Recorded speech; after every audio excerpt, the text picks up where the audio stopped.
Welcome back to another technical deep dive here in the debug zone.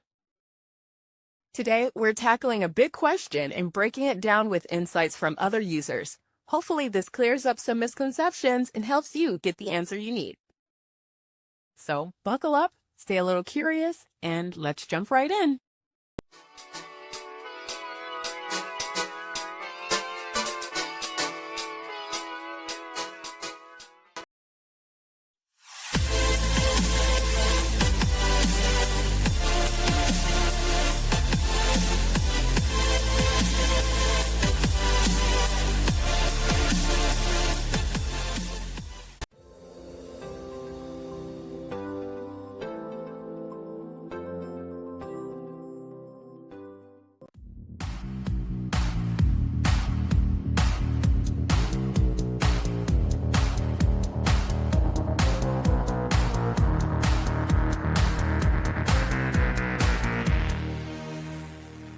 And that's a wrap.